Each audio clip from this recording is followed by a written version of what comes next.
Doctor के पीछे स्वयं भी चला गया और बेबी को देखने लगा। एक छोटे से कांच के डिब्बे में उनकी बेटी चैन से सो रही थी। उसे सोते देख स्वयं की आंखें भर आई और उसे फ्लाइंग किस किया।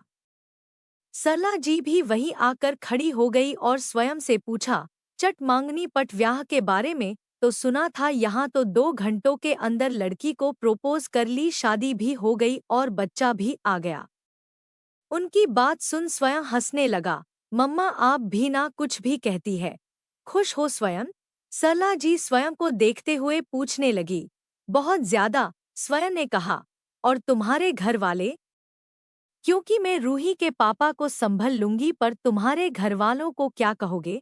सरला जी ने पूछा। हम उसके बारे में अभी तक सोचा नहीं। स्वयं ने ये कहा ही था कि उसके फोन की घंटी बजने लगी। फोन देखा तो कॉल उसके भाई शक्ति का था। भाई का कॉल? बोलते हुए स्वयं ने फोन उठाया। हेलो स्वयं, शक्ति ने दूसरी ओर से एक्साइटमेंट में कहा। शक्ति अचानक ऐसे? सब ठीक तो है ना? स्वयं ने पूछा। हाँ भाई सब बढ़िया है। गैस कर मैं किधर हूँ? शक्ति ने पूछा। कुछ सेकंड सोचने के बाद स्वयं ने पूछा, इंडिया में। एब्सोल्युटली, शक्ति हंसते हुए बोलने लगा। When did you come? कहाँ है अभी? स्वयं भी मुस्कुराने लगा। I am at the Delhi airport. Will come to Pune now, thick accent में शक्ति ने जवाब दिया। स्वयं कई बार इंडिया आता जाता रहता था, इस वजह से वो इंडियन एक्सेंट अच्छे से बोल लेता था। पर शक्ति? ये उसका इंडिया का सेकंड विजिट था। बचपन में एक बार आया था, उसके बाद कॉलेज और फुटबॉल के बीच उसे कभी वक्त ही नहीं मिला। ठीक है, मुझे तेरे फ्लाइट डिटेल्स मैसेज कर, मैं आकर तुझे पिक अप करता हूँ। स्वयं ने कहा। ओके ब्रो बाय, बोल शक्ति ने फोन रखा। सरला जी ने पूछा, घर वाले? हाँ, मेरा भाई आ रहा है। अच्छी बात है, रूही से भी मिल लेगा, स्वयं ने कहा। डॉक्टर ने स्वयं को बेबी के बारे में वरी करने के लिए मना किया। वो हेल्दी है, आप टेंशन मत लो। कुछ घंटों में आपके पास ही लाकर रखेंगे उसे, डॉक्टर ने कहा। थैंक यू डॉक्टर, बोल स्वयं रूही के पास गया। रूही के पूछने पर स्वयं ने जो डॉक्टर ने कहा वही कह दिया। शाम को जब शक्ति का कॉल आया, स्वयं में कहा कि वो किसी को भेज देगा उसे पिक अप करने। फिर ऑफिस ड्राइवर को कॉल करके कहा कि वो उसके भाई को पिक अप कर ले। घर पहुंचकर जब शक्ति ने पूछा कि वो किधर है, तो स्वयं ने कहा हॉस्पिटल में है। आप वहां क्या कर रहे हैं? आपकी तबीयत तो ठीक है, पहले क्यों नहीं बताया? शक्ति ने सवाल बरसा दिए। अरे मैं ठीक हूँ, वो तुम्हारी भाभी का डिलीवरी था इसलिए हम यहाँ आ गए, स्वयं ने कहा और चुप हो गया, क्योंकि उसे पता था कि अब ज्वालामुखी फटने वाला है। एक मिनट, आपने अभी अभी क्या कहा? भाभी? डिलीवरी? और बच्चा? भाई, जहां तक मुझे याद है आपकी शादी नहीं हुई थी और बच्चा तो दूर दूर तक कोई नहीं था। कहीं आपने किसी को गलती से? बोलते हुए शक्ति चुप हो गया। ऐसा कुछ नहीं है, ज्यादा सोच मत, मैं घर आकर तुझे बताता हूँ। रुक जा वही, बोल स्वयं ने फोन रखा। हाँ, घर तो आपको जल्दी आना होगा, इतना बड़ा बम जो फोड़ा है आपने। फोन रखते हुए स्वयं ने रूही को अपने भाई के बारे में बताया और सरला जी से कहा, माँ, मैं 2 घंटों में वापस आ जाऊंगा, आप प्लीज तब तक संभाल लीजिए, कोई प्रॉब्लम नहीं है स्वयं, मैं देख लूंगी, तुम जाकर आओ, सरला जी ने कहा। थैंक यू माँ, बोल स्वयं चला गया। घर पहुंचकर स्वयं ने सिर्फ शक्ति को एक्सपेक्ट किया था, पर सामने का नजारा देख हैरान रह गया। उसके पिताजी अजय शेखावत और मां रंजना शेखावत सामने खड़े थे। बगल में उसका भाई शक्ति खड़ा था, जो बार बार सॉरी बोल रहा था स्वयं को। हम आपको सरप्राइज देना चाहते थे, पर माँ पापा ने सिर्फ मेरे बारे में बोलने को कहा। जब आपने भाभी और बच्चे के बारे में बताया तो माँ पापा ने नाटक जारी रखने को कहा। इसलिए मैं आपको बता नहीं पाया, पर आपको व्हाट्सएप किया था। एक बार मैसेज चेक कर लो, शक्ति ने बेचारा सा शक्ल बनाते हुए कहा। स्वयं ने फोन देखा तो शक्ति का सच में मैसेज था। फिर खुद से कहा, मर गए। अजय शेखावत धीरे कदमों से सोफे के पास गए। वहां बैठकर स्वयं को देखते हुए बोले, बताना शुरू करो और कोई डिटेल्स मिस नहीं करना। स्वयं एक गहरी सांस लिए उनके सामने बैठ गया और उसके भाई और माँ भी आकर बैठ गए। तो पापा, बात यह है कि, बोले हुए स्वयं ने सारी डिटेल्स बता दी। कभी अजय उसकी बात सुन गुस्सा कर देते तो कभी शांत होकर सुनते और कभी हंस देते। सॉरी, मैंने आप सबको ये पहले नहीं बताया, पर मैं मेरी बीवी से बहुत प्यार करता हूँ और मेरी बेटी से भी, स्वयं नजर उठाकर कहा। अजय के चेहरे पर कोई भाव नहीं दिख रहा था, बस शांति से स्वयं को देखे जा रहे थे जो कॉन्फिडेंटली उनके सामने बैठकर बोल रहा था। स्वयं की बातों में सच्चाई नजर आई और रूही के तरफ प्यार नजर आया। अजय जी के चेहरे पर भाव अब बदलने लगे। खुशी से उनकी मुस्कान बड़ी हो गई। उठकर अपने बेटे से कहा, स्वयं, I am proud of you. स्वयं और शक्ति शॉक्ड अजय शेखावत को ही देख रहे थे। पापा, स्वयं उठते हुए पूछा। फिर स्वयं से गले लगकर अजय जी ने कहा, मैं रूही को बहुत अच्छे से जानता हूँ और हमेशा उसके जैसे बहू ही मुझे चाहिए था। मैं तुम्हारे डिसीजन से बहुत खुश हूँ। बोलते हुए स्वयं का पीठ पर थपथपाया। अपने पेरेंट्स को अपनी चॉइस के लिए हाँ सुनकर स्वयं बहुत खुश था। उसके खुशियों की ठिकाना नहीं रहा। हॉस्पिटल पहुंचकर स्वयं ने रूही को सारी बात बता दी। स्वयं के पापा की हाँ सुनकर रूही भी बहुत खुश थी, पर इन सब के बीच कोई था जिस रूही पसंद नहीं आई। रूही की मिडिल क्लास बैकग्राउंड और अपने बेटे से काम करना उसे पसंद नहीं आया। स्वयं की मां रंजना शेखावत। जब स्वयं ने सारी बात बता दी, रंजना गुस्से में उसे देखने लगी। पर अजय ने इस शादी को अपनाया तो रंजना कुछ बोल नहीं पाई। कमरे में जाकर बालकोनी में खड़ी हो रंजना ने अपनी फ्रेंड सहर को कॉल लगाया और कहा, सहर, सब गड़बड़ हो गया। स्वयं ने चुपके से शादी कर ली है, और वो भी एक विधवा से जिसने अभी अभी पहले पति के बच्चे को जन्म दिया। आपने पहले पति को खा गई, अब मेरे बेटे को भी फंसा लिया है। मुझे तो लगता है स्वयं के पैसे देखकर उसने ये सब किया है। अजय जी का क्या कहना है? सहर ने पूछा। ओ, मेरे पति तो उस लड़की के गुणगान कर रहे हैं। वो उनके ऑफिस की ही एम्प्लॉई है, इसलिए वो उस लड़की को जानते हैं। ये मिडिल क्लास लोगों को बस मौका चाहिए किसी अमीरजादे को फंसाने के लिए। बोलते हुए रंजना अपने कमरे में इधर से उधर चलने लगी। तू शांत रह रंजना, हम दोनों मिलकर कुछ करते हैं। ऐसे ही इस शादी को निभाने नहीं देंगे। मुझे भी मेरी बेटी की परवाह है। वो आज भी यही सपने देख रही है कि स्वयं ऑस्ट्रेलिया वापस आएगा और उससे शादी करेगा। सहर ने चिंता जताते हुए कहा, मुझे भी रमोना की फिक्र हो रही है। को हमने बचपन से कहा है कि स्वयं उसका है, उससे शादी करेगा, और अब ये बवाल मच गया। रब्बा, कोई तो आइडिया दे। बोलते हुए रंजना ऊपर देखने लगी। भगवान का आइडिया नहीं मिला, पर ऊपर उड़ते हुए कव्वे ने जरूर रंजना के मुंह पर प्रसाद फेंक दिया। छुई। बोलते हुए रंजना फोन रख बाथरूम की ओर भागी और नहाने लगी। इधर हॉस्पिटल में रूही अपने बच्चे की देखभाल कर रही थी जब डॉक्टर आकर उसे चेक करने लगे। डिलीवरी नॉर्मल हुई है और कोई कॉम्प्लिकेशंस भी नहीं थे। अगर कल भी वाइटल्स ऐसे ही रहा तो कल दोपहर तक तुम्हें डिस्चार्ज कर देंगे, और बेबी भी अब ठीक है तो उसे भी डिस्चार्ज कर देंगे, डॉक्टर ने कहा। थैंक यू डॉक्टर, ये सरला जी ने कहा। थैंक यू, रूही ने भी कहा। डॉक्टर के जाने के बाद स्वयं मेडिसिन लेकर आया तो रूही ने डॉक्टर ने जो कहा वो सारी बात बता दी। रूही के माथे को चूमते हुए स्वयं ने धीरे से कहा, love you both so much. Ruhi अपनी बेटी का हाथ स्वयं के हाथ पर रखते हुए बोली, वी लव यू टू। स्वयं अपनी बेटी को देख मुस्कुराने लगा। तभी सरला जी ने कहा, मैं जरा बाहर होकर आती हूँ, मुझे फ्रेश एयर चाहिए। सरला जी के जाने के बाद रूही और स्वयं मुस्कुराने लगे। मम्मी ने आज बहुत ज्यादा रोमांस देख लिया है हमारा। हंसते हुए रूही ने कहा, हाँ। इसलिए वो खुद ही बाहर चली गई। बोल स्वयं ने बहुत ही केयरफुली और धीरे से अपनी बेटी को गोद में उठाया। हाथों की गर्माहट बदलने के कारण बेबी ने अपनी बड़ी बड़ी काली आंखें खोली और फिर रोने लगी। ओह बेबी, मम्मा यहीं पर है। बोल स्वयं लोरी सुनाने लगा।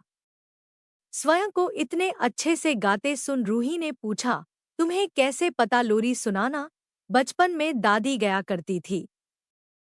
अभी वो बूढ़ी हो गई है तो गाती नहीं। अपर से ऑस्ट्रेलिया में सारी इंडियन लेडीज की लीडर है दादी। स्वयं ने कहा, वाह, तो दादी से कब मिलाओगे? रूही ने पूछा। दादी इंडिया नहीं आ सकती, सफर करना उनके लिए मना है, तो जब हम ऑस्ट्रेलिया जाएंगे तब जरूर मिल लेना। स्वयं बेबी को गोद में सुलाते हुए इधर उधर चलने लगा। लगता है बेबी सो गया है, इसे झूले में डाल देता हूँ।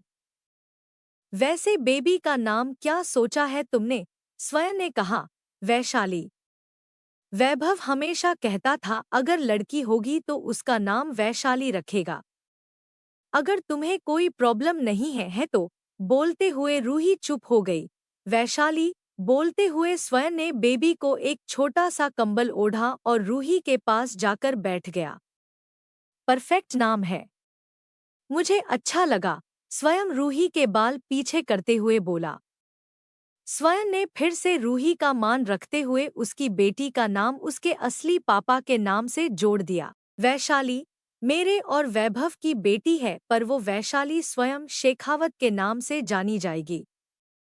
उसकी आइडेंटिटी और उसके पापा हमेशा तुम ही रहोगे। रूही स्वयं का हाथ पकड़कर बोली। तुम इतनी अच्छी हो कि मन कर रहा है अभी अपना बना लूं।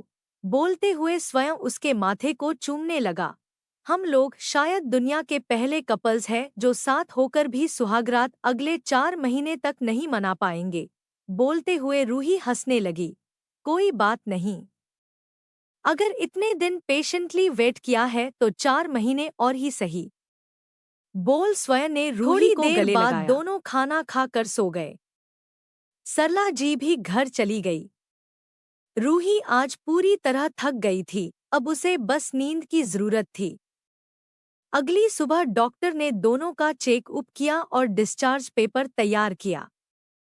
स्वयं ने अपने पिता को कॉल करके कहा कि वो रूही और बच्चे को घर ले आ रहा है। अजय खुशी होकर पूरे घर को सजाने को कह दिया। शक्ति भी अपनी भाभी को देखने उत्सुक था। बस रंजना जी ही थी जिन्हें रूही का आना पसंद नहीं आ रहा था। 2 घंटे बाद जब स्वयं अपनी बीवी और बच्चे को घर ले आया, अजय जी रंजना जी से कहकर आरती की थाल लाने को कहा। मुंह बनाते हुए रंजना पूजा घर में गई और खुद से बात करने लगी। किसी को भी शेखावत घर की बहू बना ले आएंगे क्या? क्या मेरी राय कोई नहीं पूछेगा? पता नहीं कैसी है ये लड़की, ऑलरेडी अपने साथ किसी और का बच्चा ला रही है। किसी और की विधवा बनकर अब स्वयं को अपनी ओर कर लिया। रंजना थाल ले आओ।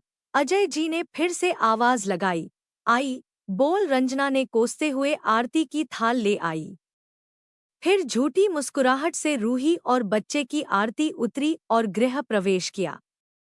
घर के अंदर आने के बाद रूही और स्वयं ने साथ में अजय जी से आशीर्वाद लिया। हमेशा तुम दोनों साथ में खुश रहो। तुम दोनों को भगवान लंबी और खुशहाल जिंदगी दे। अजय जी ने आशीर्वाद दिया। थैंक यू पापा। बोल रूही ने उनके पैर छुए। स्वयं वैशाली को रूही के हाथ से लिया और अपनी मां की ओर इशारा किया। रूही रंजना जी के पैर छूने गई तो झूठ मूठ का रंजना जी ने उसे आशीर्वाद दिया, और जब रूही उठने को हुई तो रंजना जी ने उसे गले लगाया और कहा, अब खुश हो लो। पर ये खुशी ज्यादा दिन नहीं रहेगी। रंजना जी की बात सुनकर रूही के चेहरे की खुशी उड़ गई और समझ गई कि रंजना जी को ये शादी मंजूर नहीं है। पीछे हटते हुए रूही ने रंजना जी से कहा, थैंक यू माँ। हमें पता है आपका प्यार हमारे ऊपर हमेशा रहेगा। आप अपने बेटे को कभी दुखी नहीं करेंगी। हम बोल रंजना जी भी पीछे हट गई। रूही शक्ति से मिली और शक्ति ने कहा, भाभी, बड़े दिनों से इस घर में एक नन्हा मेंबर आया है। इन सब के लिए आपको सख्त सख्त प्रणाम। शक्ति की बात सुन रूही हंसने लगी। एक मिनट, मैंने कुछ गलत कहा ना? सख्त सख्त था या शर्त शर्त था? बोल शक्ति सिर खुजलाने लगा। उसके सिर पर हल्के से मारते हुए स्वयं ने कहा, वो शत शत प्रणाम होता है। ऑस्ट्रेलिया में हिंदी भूल गया। और प्लीज भाई, आपकी हिंदी बहुत अच्छी नहीं थी। यहाँ आने के बाद सुधरी है। अब मैं भी आ गया हूँ तो भाभी से हिंदी सीख लूंगा। शक्ति ने कहा, तू 30 दिनों में हिंदी सीख लेगा। स्वयं ने पूछा, क्यों? 30 दिनों के बाद आप कहाँ जा रहे हैं? शक्ति ने पूछा, हम ऑस्ट्रेलिया जाएंगे कुछ महीनों के लिए। दादी से भी तो मिलाना है रूही को, स्वयं ने याद दिलाया। हाँ, ये अच्छी बात कही तुमने स्वयं। दादी से जरूर मिलने जाना है। हम भी साथ चलेंगे, अजय जी ने कहा। हाँ भाई, आप जाकर आओ, तब तक यहाँ का काम मैं संभाल लेता हूँ, शक्ति ने कहा। Are you sure? स्वयं ने पूछा। हाँ भाई, शक्ति ने कहा। फिर अगले महीने जब रूही ठीक हो जाएगी और ट्रेवल कर पाएगी, हम ऑस्ट्रेलिया के लिए निकलेंगे। स्वयं ने अजय जी से कहा, मैं भी साथ चलूंगी, रंजना जी ने कहा। हाँ, हम भी साथ चलेंगे। इसी बहाने रूही को अच्छे से जान लेंगे और वहां से तुम दोनों कुछ दिनों के लिए हॉलिडे चले जाना, अजय जी ने कहा। हॉलिडे का नाम सुन स्वयं और रूही दोनों के गाल लाल हो गए। क्योंकि रूही ऑलरेडी बहुत थकी हुई थी, उसे आराम करने कमरे में भेज दिया। रंजना जी की नज़र रूही पर ही थी और दिमाग में उसे स्वयं से दूर करने के आइडियाज आ रहे थे। रात को वैशाली को उसके झूले में सुलाते हुए रूही ने कपड़े बदले और बेड पर सोने आ गई। स्वयं रूही को इतना मेहनत करते देखा नहीं गया। रूही का सिर अपने गोद में रख उसे सुलाने लगा। थोड़ी देर बात करके रूही भी सो गई। एक महीने बाद रात के 11 बजे फ्लाइट थी मेलबर्न के लिए। सभी पैकिंग कर टैक्सी लिए एयरपोर्ट के लिए निकल गए। रूही भी अब काफी ठीक ही गई थी। वैशाली 1 महीने की हो गई थी और अक्सर स्वयं के गोद में ही सोती थी। उसे मम्मा से ज्यादा पापा चाहिए था। रूही, तुमने अपनी मेडिकल रिपोर्ट्स और वैशाली के रिपोर्ट्स रख लिए ना? वहां जाकर प्रॉब्लम नहीं होना चाहिए, वरना वहां के डॉक्टर्स पेशेंट को नहीं देखेंगे। स्वयं ने फ्लाइट की स्टेटस देखते हुए कहा। हाँ, रख लिया है। मेरा पासपोर्ट तुम्हारे पास है ना? रूही ने पूछा। हाँ, मेरे पास ही है, स्वयं ने कहा। दूसरी गाड़ी में अजय और रंजना जी आ रहे थे। क्योंकि रूही के सामान ज्यादा थे, उन्हें 2 टैक्सी लेनी पड़ी। रंजना जी इस बात से बिल्कुल खुश नहीं थी कि रूही उनके साथ ऑस्ट्रेलिया आ रही है। कहाँ उन्होंने सपने देखे थे कि स्वयं की शादी ऑस्ट्रेलिया के दूसरे रिचेस्ट फैमिली में रमोना के साथ होगी, और कहाँ ये रूही आ गई। कुछ घंटों बाद सभी ऑस्ट्रेलिया पहुंचे। फ्लाइट में वैशाली शांति से सो रही थी। रूही इस बात से बहुत खुश थी। जैसे ही एयरपोर्ट से बाहर निकले, बाहर के शोर से वैशाली रोने लगी। रूही ने उसे दूध पिलाने की कोशिश की पर वो चुप नहीं हुई। फिर उसे गोद में उठाया, तब भी रो रही थी। थक हार कर स्वयं को दिया और स्वयं के पास जाते ही वैशाली चुप हो गई। तुमने मेरी बेटी को रिश्वत दी है क्या? रूही स्वयं से पूछने लगी। कुछ भी, हंसते हुए स्वयं ने कहा। अजय जी और रंजना जी भी एयरपोर्ट से बाहर आए और सब साथ में घर की ओर बढ़ गए। शेखावत हाउस एक पॉश इलाके में था। यहाँ पर रहने वाले सभी फैमिलीज बिलियनर्स थे। इतना बड़ा घर देख 1 मिनट के लिए रूही की आंखें बड़ी हो गई। फिर खुद को संभाल कर वो अंदर आई। अंदर आते हुए रंजना जी ने कहा, अच्छे से देख लो, क्योंकि यहाँ पर तुम सिर्फ एक मेहमान हो चंद दिनों के लिए। बहुत जल्द स्वयं तुझे बाहर कर देगा। रूही स्माइल करते हुए सहजता से कहा, मम्मा, जहाँ स्वयं है वहाँ मैं हूँ। जहाँ मैं हूँ वहाँ स्वयं। अगर मुझे बाहर जाने की नौबत आई तो स्वयं भी मेरे साथ चलेंगे। इतना भरोसा है मुझे अपने प्यार पर। तुम दोनों क्या बात कर रहे हो? रंजना, अपनी बहू को अभी तो छोड़ दो, पहले इसे घर में वेलकम करते हैं, अजय जी ने कहा। जी आई, बोल रंजना ने जाते हुए रूही को देखा और अंदर चली गई। सारे नौकर और स्टाफ मिलकर रूही को घर पर वेलकम करने लगे। रंजना ने तीनों को यानी स्वयं, रूही और वैशाली को टीका लगाया और अंदर बुलाया। सभी नाश्ता कर अपने अपने कमरे में रेस्ट करने गए। रूही भी वैशाली को दूध पिलाकर सुला ही रही थी जब स्वयं अंदर आया।